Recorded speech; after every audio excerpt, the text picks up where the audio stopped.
Columbia University will pay a $200 million fine to settle allegations from the Trump administration that it failed to do enough to stop the harassment of Jewish students. Part of a sweeping deal reached on Wednesday to restore the university's federal research funding, according to a statement from the university. In exchange for the return of hundreds of millions in research grants, Columbia will also pledge to follow laws banning the consideration of race in admissions and hiring, and follow through on other commitments to reduce antisemitism and unrest on campus that it agreed to in March.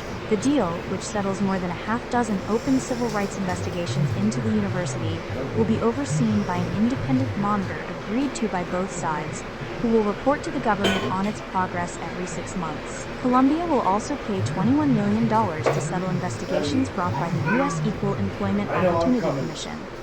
This agreement marks an important step forward after a period of sustained federal scrutiny and institutional uncertainty.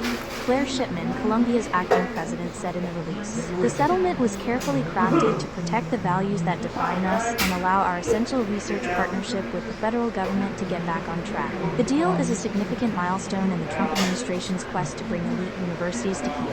Columbia is the first university to reach a negotiated settlement over anti-Semitism claims. Harvard, which has sued the administration over funding cuts, is also negotiating for restoration of its federal money. The expectation is that the Columbia settlement will provide a template for future deals." Linda McMahon, the federal education secretary, said in a statement that the deal was a seismic shift in our nation's fight to hold institutions that accept American taxpayer dollars accountable for anti-Semitic discrimination and harassment. Columbia's reforms are a roadmap for elite universities that wish to regain the confidence of the American public by renewing their commitment to truth-seeking, merit, and civil debate, she said. The agreement will restore the vast majority of the more than $400 million in grants terminated or frozen by the National Institutes of Health and the Department of Health and Human Services in March. Columbia can also compete on equal footing for new grants. The university will pay the $200 million in 3 installments over 3 years. Columbia receives about $1.3 billion in federal research grants annually, and the university said it would have all been at risk if it had remained on the White House's blacklist. The loss of funding for scientific research had become an urgent matter for Columbia, imperiling decades of work and bringing Columbia to the tipping point of preserving its research excellence, the university said.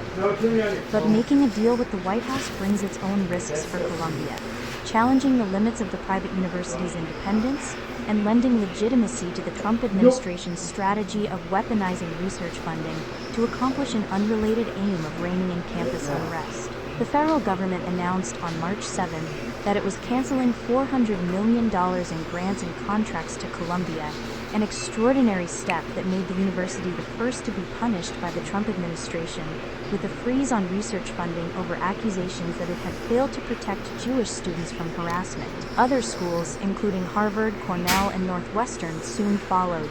As weeks passed, it became evident that the damage to Columbia's research enterprise went further than the original $400 million cut. The National Institutes of Health, the government's key medical research funder, froze nearly all research funding flowing to Columbia, including reimbursement of research grants that were still active. GrantWatch, a project run by research scientists who compiled information on the grants pulled by the Trump administration, estimated that about $1.2 billion in unspent funding from the NIH to Columbia had been terminated or frozen. Other federal agencies, including the National Science Foundation, also pulled grants. About a week after the administration pulled the $400 million, a Trump anti-Semitism task force sent Columbia a list of 9 demands that the university had to satisfy to begin talks to get the money back. Columbia largely complied with the demands, many of which are reflected in Wednesday's agreement. The deal, which will be in effect for 3 years, is between Columbia and several federal agencies, including the Justice and Education departments. Like many legal settlements, it states that it is being entered into to avoid the burdens of litigation, not as an admission of wrongdoing. It includes a statement affirming that Columbia will maintain its academic independence, stating that none of its provisions give the federal government, quote, the authority to dictate faculty hiring, university hiring, admissions decisions, or the content of academic speech. Some of the terms simply codify what was pledged by Columbia in March. Those commitments include the appointment of a senior vice provost to oversee the Middle Eastern Studies Department and other departments, the maintenance of restrictions on protests, and the appointment of 36 public safety officers with arrest powers. There are also new commitments to existing laws and executive orders that align with the Trump administration's priorities. Columbia will follow the law and not maintain programs that promote unlawful efforts on diversity, equity, and inclusion. The university will abide by court rulings prohibiting the use of affirmative action in admissions, and it will provide the independent monitor with admissions data to affirm that it is complying. Columbia, like all schools, already had to inform the Department of Homeland Security when international students were suspended or expelled. It will now also notify the department when they are arrested. The university will also follow laws on transparency regarding foreign funding. The two sides have already agreed on the independent monitor, who will be paid for by Columbia.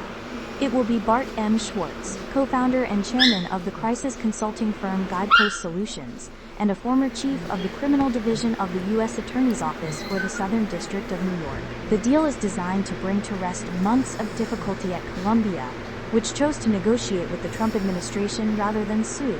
The university came under fire for capitulating, but over the months, as it became clear how much was at stake, some of the pushback on campus over the decision to negotiate lessened.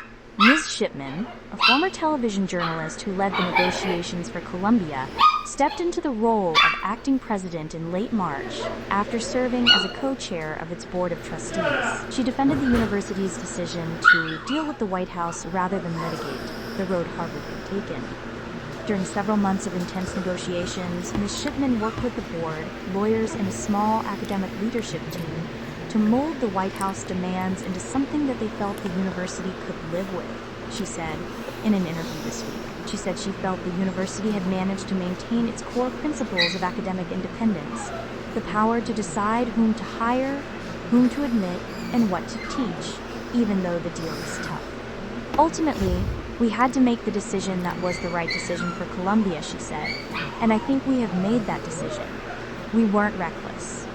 In my view, it was important to slow things down and be extraordinarily deliberate, and that was actually quite hard to do. Reactions to the deal Wednesday night were sharply divided. Michael Thaddeus, a Columbia mathematics professor and the acting president of the Columbia chapter of the American Association of University Professors, said he was concerned that the agreement opens the door to interference in Columbia's academic affairs by creating a monitor charged with scrutinizing our admissions data and our Middle Eastern Studies Department. Brian Cohen, the executive director of Quell, a Jewish organization at Columbia, welcomed the deal. This announcement is an important recognition of what Jewish students and their families have expressed with increasing urgency. Antisemitism at Columbia is real, and it has had a tangible impact on Jewish students' sense of safety and belonging, and, in turn, their civil rights, he said. I am hopeful that today's agreement marks the beginning of real, sustained change.